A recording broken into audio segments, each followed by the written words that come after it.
Bien, bueno, vamos a comenzar con la segunda y luego manejo de dolor precordial, luego embolia de pulmón, y ahí hacemos un pequeño break y seguimos con las otras tres disertaciones.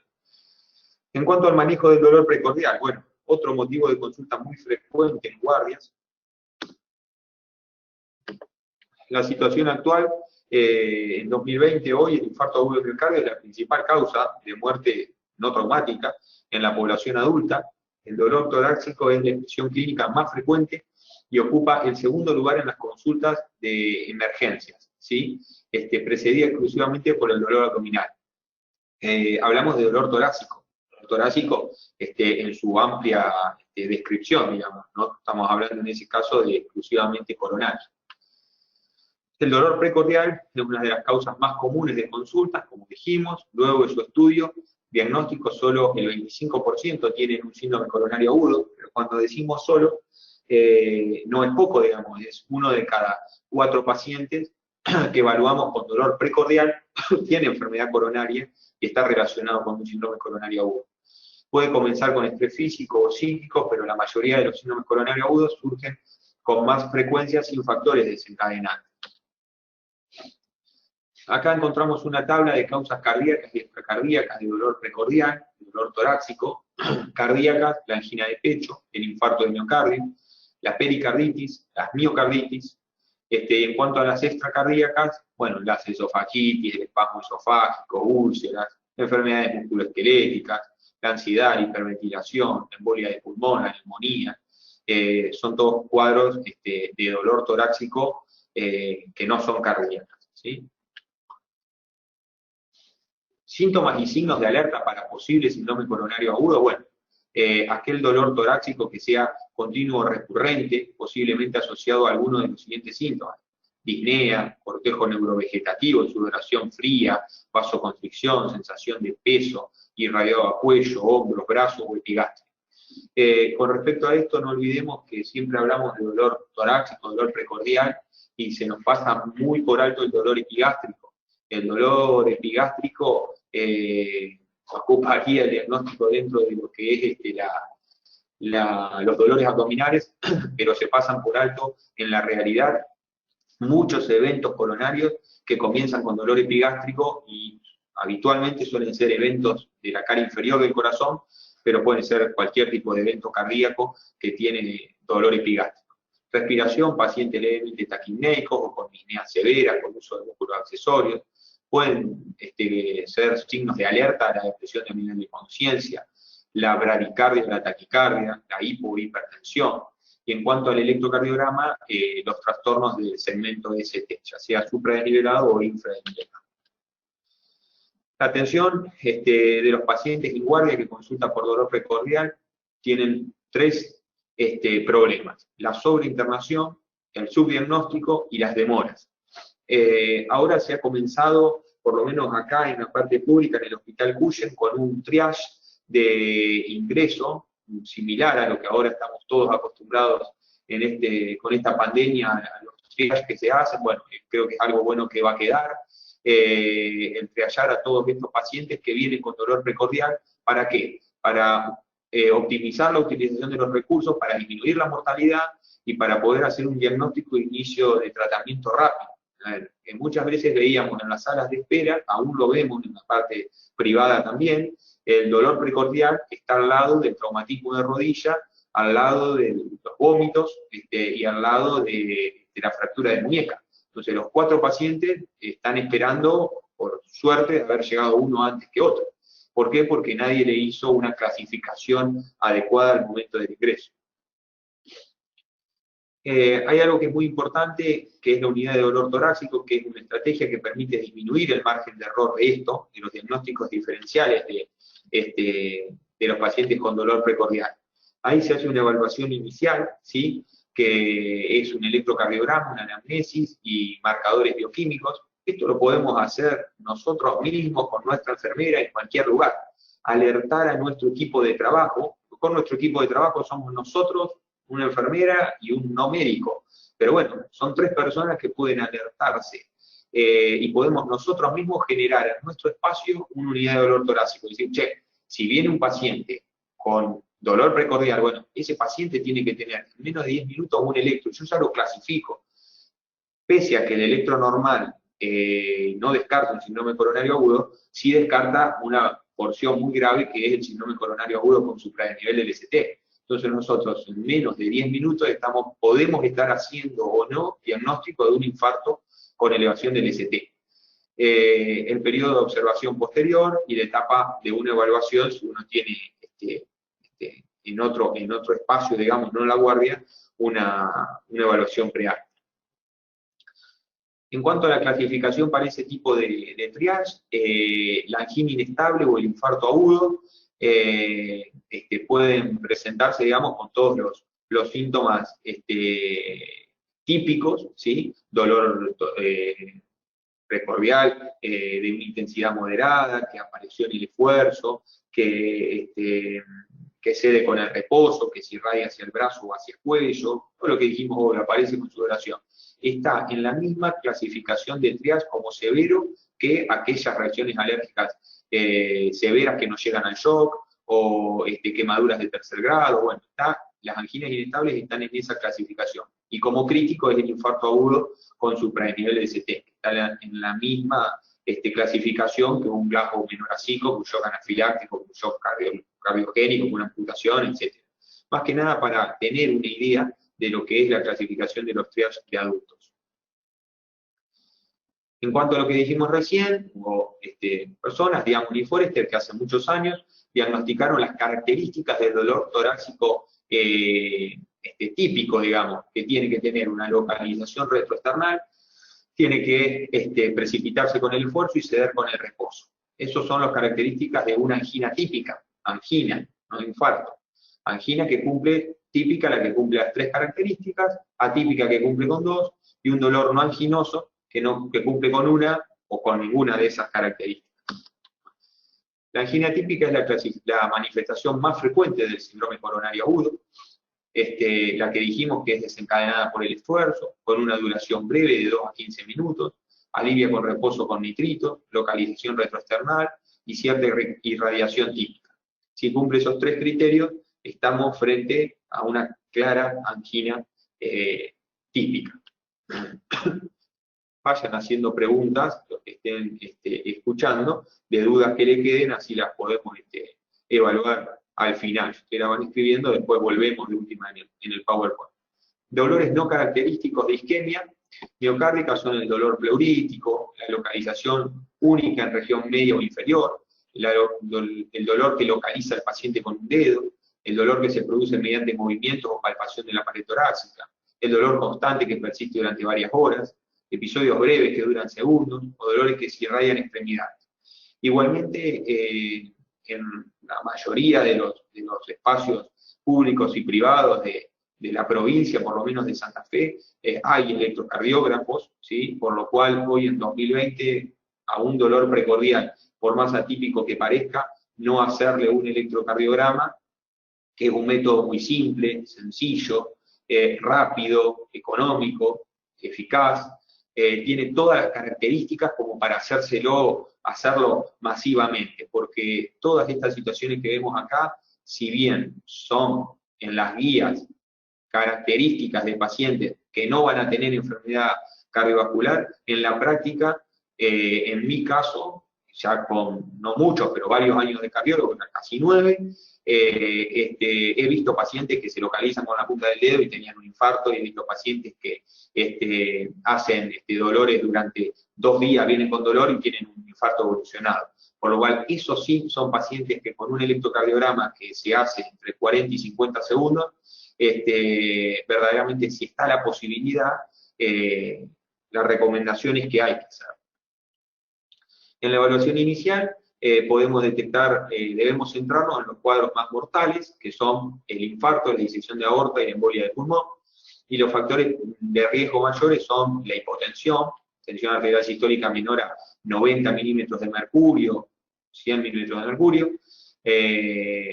ruidos pulmonares como rales pulmonares por encima de ambas bases, cardiopatía isquémica conocida con empeoramiento de una angina estable crónica, o inicio luego de un infarto o un procedimiento de revascularización. Eso ocurre, que se externan pacientes y vuelven 48, 72 horas de estar externados de un evento coronario, un infarto con angioplastias, vuelven a su pueblo, a su lugar de origen, a su ciudad, que es mucho más chica, que tiene un nivel de complejidad mucho menor, que no dispone de nivel 2 ni nivel 3, quizás dispone de un centro de salud alrededor de 100, 150 kilómetros, y el interrogatorio, y el paciente dice que hace 4 o 5 días estuvo internado en una coronaria por un infarto agudo, y se presenta de esta manera, con dolor. Bueno, esos son pacientes que rápidamente se detectan en lo inicial, que es la anamnesis. La exploración física va dirigida directamente a causas desencadenantes, patologías existentes o signos de complicación hemodinámica. El 25% de los pacientes con un síndrome coronario agudo no presentan una angina típica. Es decir que uno de cada 4 que ustedes van a ver tienen un síndrome coronario agudo y no lo presentan como típico, lo que le comentaba recién. Tener en cuenta a los mayores de 70 años, diabéticos, pacientes que usan cocaína, sexo femenino, que son alertas de pacientes que no se pueden presentar con la clínica típica y sí tener un evento coronario. Y el examen físico normal no descarta un síndrome coronario agudo.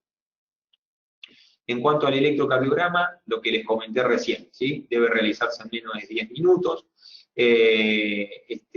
No descarta, digamos, lo que dice su valor predictivo negativo es muy bajo. Claro, claramente, digamos, un electro normal no descarta la posibilidad de un síndrome coronario agudo, pero sí, si es positivo, claramente lo confirma. O sea que la chance de falsos positivos que tenga el electrocardiograma, o sea, estamos hablando de la especificidad, es bajísima, digamos, ¿sí? Es más un confundidor que otra cosa, digamos, pero si el electro es patológico, la enfermedad está, ¿cierto? Hablamos de patológico con alteraciones del nivel del segmento ST.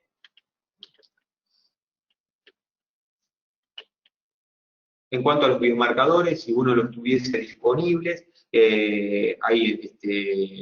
no necesitamos un nivel 3 de hospitalario, sino que en muchos centros de menor complejidad tenemos laboratorios que nos pueden hacer una CPK total o una CPK-MB. El tema de las troponinas es algo que hace diagnóstico de infarto hace más de 10 años.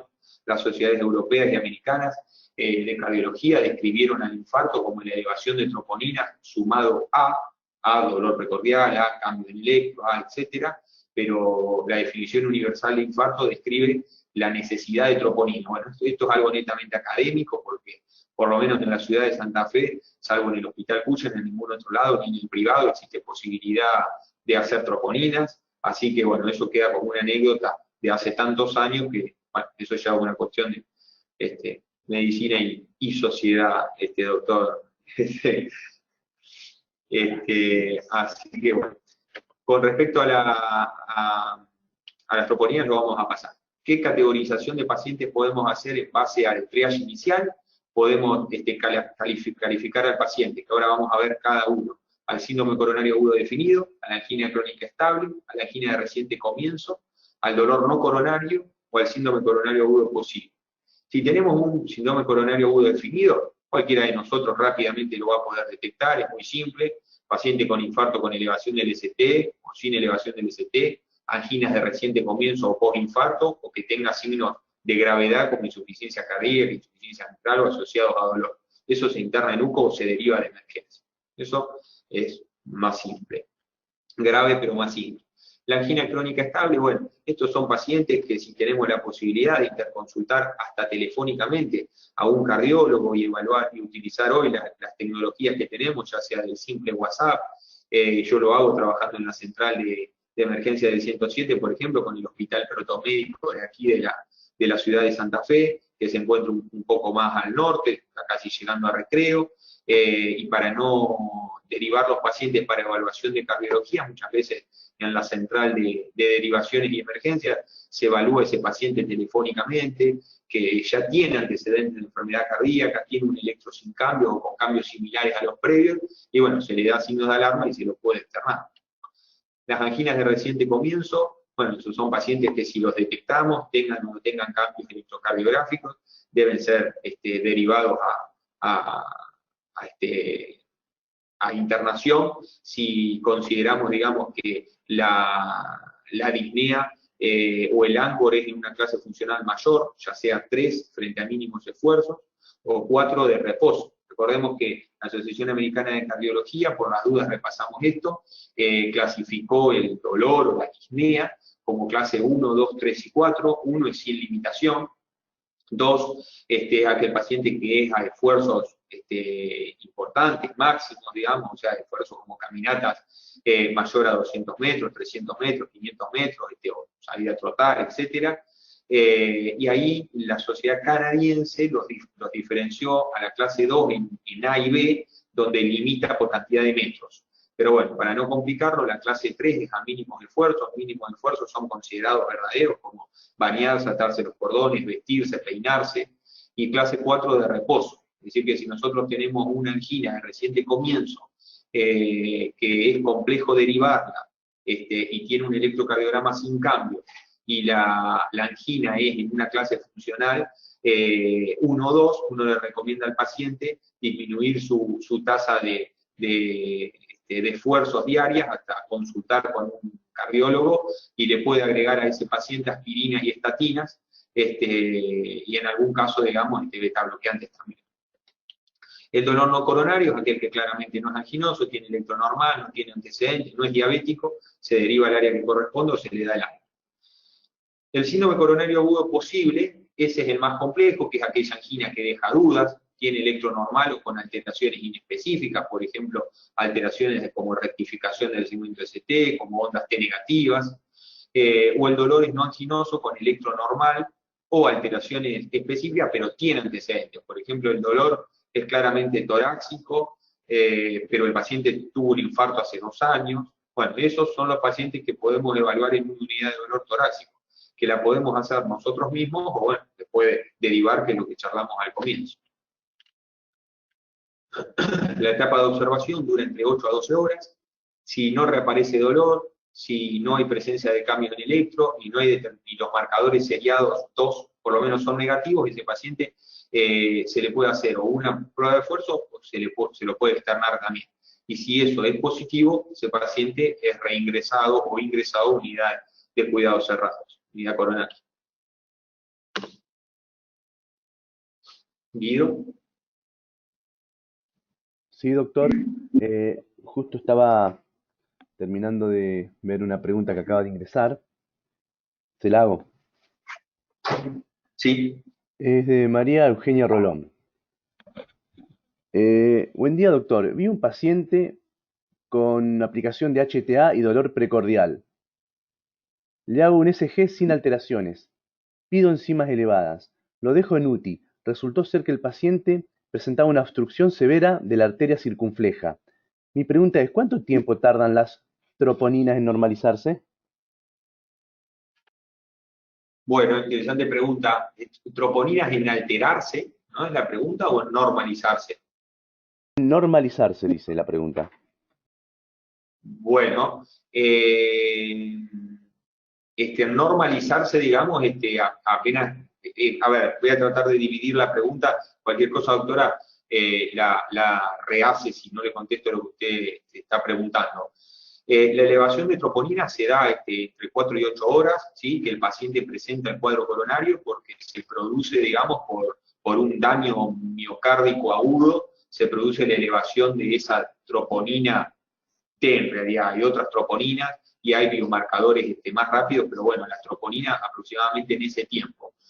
Y la normalización, bueno, va a depender digamos, de varios factores, porque si tenemos la situación clínica de que el paciente tiene el cuadro de obstrucción coronaria, como refleja este caso, va a ser diferente si ese paciente se hizo una angioplastia, si la angioplastia, la arteria estaba ocluida y se abrió, eso muchas veces produce lo que se llama un lavado, digamos. Entonces cuando la arteria se abre y empieza a fluir la sangre nuevamente por esa arteria a través del stent, hace una curva enzimática que se llama, que eso se evaluaba con la CPK y CPKMB, que hacíamos curva. curva hasta que descendía, digamos, y uno podía tranquilizarse de alguna manera. Acá las troponinas en realidad no hay una descripción de que la normalización, no es un criterio la normalización de la troponina para nada, ni para internar al paciente, ni para disminuir riesgo, ni para nada. Pero la normalización, y aproximadamente, yo entre 24 y 48 horas, un paciente que no tiene más ni dolor, ni oclusión arterial, y se solucionó el problema, la troponina puede estar tranquilamente normal. No sé si respondo un poco a la pregunta. María Eugenia, ¿podés escribirnos en el chat si eso respondió a tu pregunta o no? Y bueno, y quien quiera hacer alguna otra pregunta, la puede hacer en este momento por el chat. Y si no, doctor, hacemos una pausa de ¿cuánto? ¿De 15 minutos? No, damos una más, Ah, después el doctor Serrano da unos minutitos y después hacemos la pausa. perfecto. Perfecto, entonces. Ahí María Eugenia Relón dice, pregunto porque este paciente al mes reingresó con troponinas elevadas y realización de stent. Claro, no, sí, la troponina rápidamente se normaliza, frente a desaparecer el daño miocárdico, la troponina se normaliza, y bueno, si este paciente nuevamente ingresó con troponina positiva, evidentemente hizo un evento, un infarto, como les decía hoy, la definición universal de infarto dice troponina positiva más dolor o más cambio electrocardiográfico, ¿sí? La troponina hace diagnóstico. Si tenemos posibilidad de tener troponina, es fantástico porque el paciente, tenemos el diagnóstico de infarto en la mano. ¿Sí? Arturo, vos me ibas a preguntar algo. Sí, a lo mejor aclarar un poco beta bloqueante, ¿verdad? Como genérico y en un lugar distante, ¿cuál sería el beta bloqueante ideal para utilizar? Sobre todo porque no hay una gran disponibilidad del inyectable o por vía oral, ¿cuál sería en caso de situaciones no complejas? Bien. En ese caso de situaciones de anginas inestables en la cual uno, como médico general, pudiese iniciar al paciente un tratamiento convencional, que incluye, digamos, la aspirina, las estatinas, que pueden ser atorvastatina, simvastatina, rosuvastatina, lo que tengamos disponible. Bueno, en cuanto a los betabloqueantes también, no hay una indicación clara de un betabloqueante. Los betabloqueantes disponibles hoy por vía oral son el atenolol, el bisoprolol, el carvedilol, y por ahí en menor orden de frecuencia, el nebivolol, que es más complejo de conseguir, pero también son los 4 betabloqueantes que tenemos al alcance de la mano, y todos en sus dosis iniciales pueden ser igual de efectivos. Para comentarlo, el atenolol, su dosis inicial es de 25 miligramos hasta 100 miligramos, una dosis de 25 miligramos, una dosis que se puede dar con total tranquilidad, como todas las dosis mínimas de los betabloqueantes. Para correlacionarlo, el bisoprolol y el nebivolol, la dosis equivalente, gracias Arturo, al atenolol son 2,5 miligramos, tanto de bisoprolol como de nebivolol. Y de carvedilol, bueno, las dosis comienzan en 3,125 hasta 25. 3,25, 6,25, 12,5 y 25 miligramos. La dosis inicial uno la puede iniciar, pero con total tranquilidad, que le va a hacer un beneficio al paciente y no tienen casi contraindicaciones, a menos que ese paciente nosotros evaluemos una bradicardia o alguna situación así. Pero esas dosis bajas de betabloqueantes iniciales, no hay problema de administrarlas. Bueno, esta tercera es un poquito más corta y ya luego los dejo descansar de mí un ratito.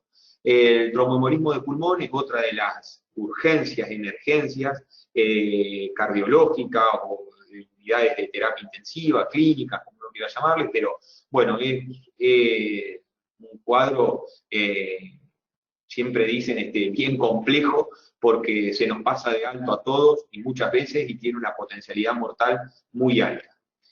El embolismo pulmonar es básicamente el enclavamiento en el árbol arterial pulmonar de trombos formados en el lecho venoso, ¿no?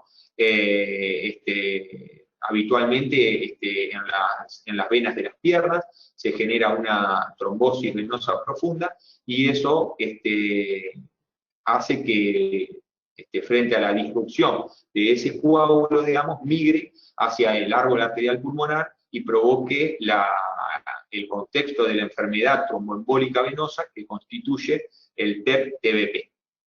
La mayor parte de los émbolos provienen de extremidades inferiores, como ilíacas, femorales o popliteas. En algunos casos pueden desprenderse de otros territorios. Y muy ocasionalmente, casi nunca, puede ser secundaria a formación de trombos in situ, pero bueno, con pacientes con eventos de tumor, etc. La epidemiología es muy frecuente, la embolia de pulmón, mucho más frecuente de lo que uno cree. Tiene una gran morbimortalidad, y entre los pacientes con trombosis venosa profunda, el 50% tienen una embolia de pulmón. Si uno pudiese hacerle un estudio de diagnóstico, digamos, de perfusión miocárdica, que es una especie de cámara gamma, digamos, pulmonar, un centellograma pulmonar se llama, para evaluar si hubo daño pulmonar o no, pese a que los pacientes estén asintomáticos. La mortalidad del TEP cuando no recibe tratamiento es del 30% y de cercano al 10% cuando recibe tratamiento, por lo cual la importancia de su diagnóstico precoz.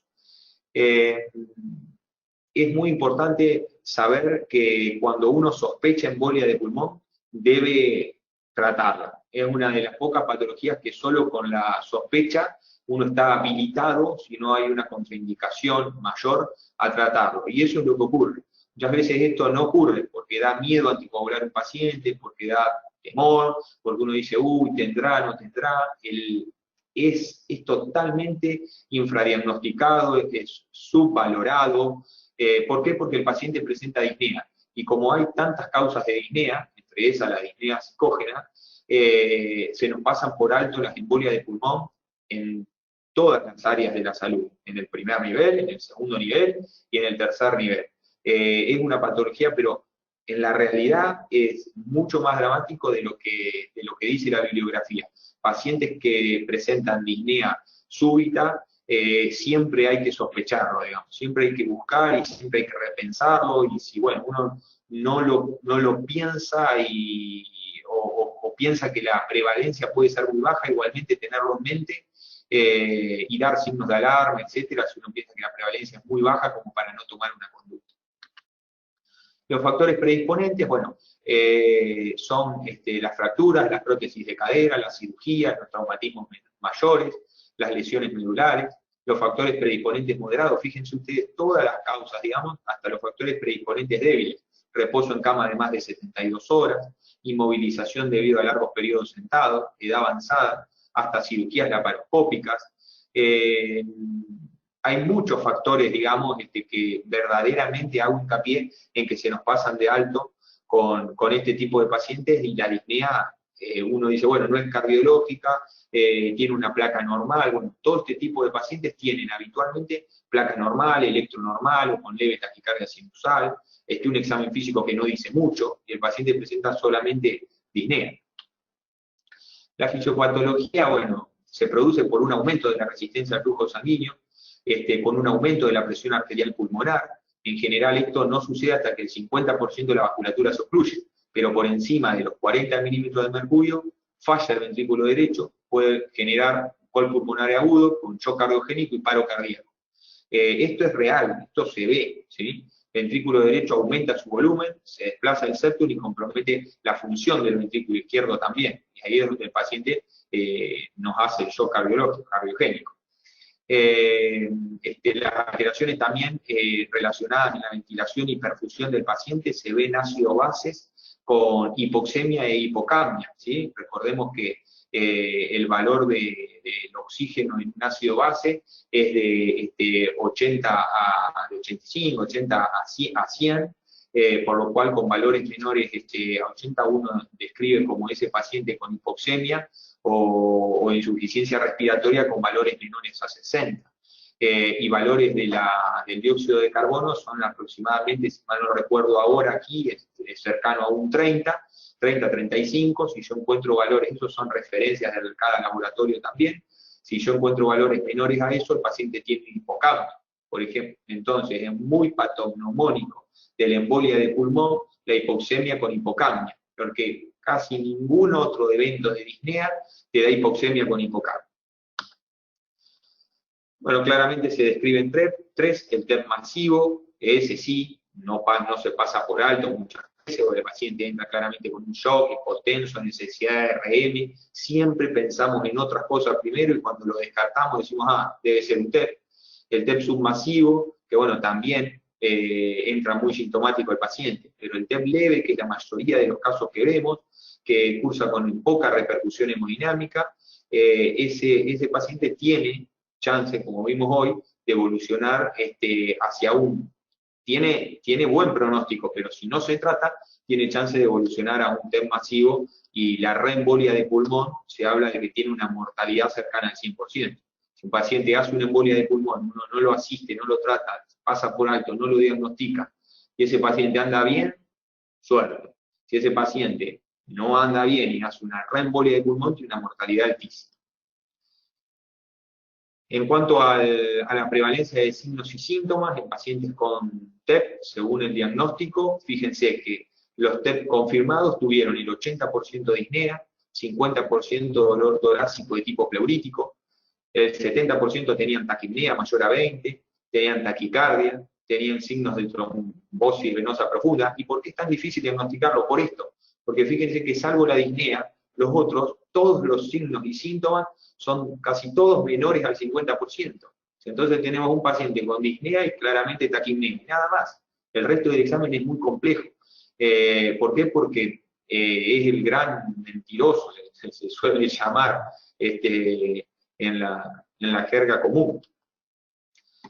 Existe un score, que es el score de Wells, y también uno un poquito más complejo, que es el score de Ginebra, que se utilizan, que es muy importante esto tenerlo en mente, tenerlo pegado en alguna pared, en algún libro donde tengamos así como tenemos la escala de Glasgow, la escala de los quemados en pediátricos, la escala de uso de infusión de líquidos en chicos pediátricos, porque no es algo que vemos todos los días. Bueno, es algo muy importante esto, considerar los scores. Son dos scores que lo que miden son variables, ¿sí? El score de Wells, que es el que más se utiliza, mide factores predisponentes, como TBP o TEP previo, cirugía reciente o cáncer. Síntomas únicamente como la hemóptisis, signos, la taquicardia o los signos clínicos de TBP, y el juicio clínico, eso es algo muy importante. Uno piensa, ¿tengo un diagnóstico alternativo menos probable que TEP? O sea, creo que este paciente va a tener algo que no sea un TEP, ¿no? Eso tiene, fíjense, 3 puntos, para un total, digamos, de que una probabilidad alta es más de 7, quiere decir que casi la mitad lo da el juicio clínico. Eso es lo que hablábamos recién. Es complejo el diagnóstico por eso, porque si uno no lo piensa, se va a pasar de alto. Si uno no lo tiene en la mente, les aseguro que se va a pasar por alto. El método diagnóstico actual hoy es la tomografía computarizada, una tomografía que se llama con protocolo para TEP, que se hace con una bomba de infusión de contraste para poder, por una vena proximal, para poder tener una circulación de contraste rápida y en una cantidad adecuada para poder evaluar lo que se llama falta de relleno, que es en una arteria pulmonar ver, se ve el trombo, se ve perfecto, en una tomografía se ve perfecto. Permite visualizar las arterias pulmonares hasta el nivel segmentario, ya no subsegmentario no, y un paciente con una tomografía negativa, con probabilidad baja, descarta casi absolutamente, digamos, el criterio de TEP, digamos, la chance de que tenga TEP. Ya con probabilidad intermedia o probabilidad alta, con una tomografía negativa, bueno, uno ya se empieza por ahí a preguntar otras cosas, pero habitualmente, si tienen probabilidad intermedia o alta, el paciente tiene un TEP, en la realidad casi siempre. Y lo usamos para descartar principalmente, además de para confirmar lo que estamos casi convencidos que lo tienen, la tomografía. La angiografía de pulmón es fiable, se utilizaba antes, digamos, pero es un método invasivo y ya un poco más complejo. Hoy la tomografía con protocolo para TB es la indicada. El tratamiento no es otra cosa que la anticoagulación. Recordemos que la vida media de la heparina son 90 minutos aproximadamente, por lo cual si yo lo sospecho, al igual que un síndrome coronario agudo con supradenivel del ST, yo puedo hacerle heparina a ese paciente y va a quedar anticoagulado por 90 minutos hasta la nueva dosis.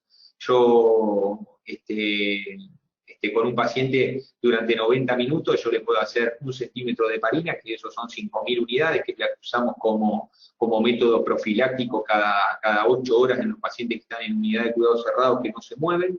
Eso me mantiene al paciente anticoagulado, probablemente acá en las cercanías de la provincia, en 1 hora y media, 2 horas, tenemos un acceso, digamos, para poder llegar a un centro de mayor complejidad. Bien. ¿Guido? Sí, doctor, ahí le leo una pregunta. Deme un segundito porque la tengo que ver desde el canal de YouTube. ¿Vos me la podés pegar en el chat, por favor? Sí. Bien. Doctor, una pregunta de Juan Chuchisola. Él dice, buen día, una pregunta, pero es de la clase anterior, del tema anterior que... En insuficiencia cardíaca con edema agudo de pulmón normotensivo, ¿se debe administrar NTG o solamente en el hipertensivo? Bien, para contestarlo rápido, solamente en el hipertensivo. Cuando tenemos un paciente habitualmente más que normotensivo, es un paciente complejo. Si el paciente tiene un cuadro de insuficiencia cardíaca o edema del pulmón y está normotenso, le querés llamar vos, pero es más probablemente tendiente a la hipotensión, bueno, ya es un cuadro mucho más complejo, con uso de inotrópicos, y probablemente es un paciente que o lo está afectando una patología muy severa aguda, o es un paciente que viene ya con antecedentes, con disminución de su función ventricular, tratado, y bueno, eso es otra cosa de la anamnesis también que nos vamos a dar cuenta. Un paciente que viene con 5 fármacos cardíacos, que viene y que cuenta que toma furosemide, espironolactona, aspirina, carvedilol, bueno, ya sabemos que es un paciente claramente, probablemente con mala función ventricular, y ese va a ser el tipo de paciente muy complejo de manejar hasta en unidad de cuidado cerrado, que hace un edema agudo de pulmón con hipotensión. Ya entra en juego el manejo de inotrópicos, y sí, los vasodilatadores se pueden utilizar, pero no, o sea, en unidad de cuidado cerrado, con mucha precaución, probablemente con accesos venosos centrales, con medición de presión venosa sistémica, etc. Entonces, la respuesta es que no, solo en el hipertensivo.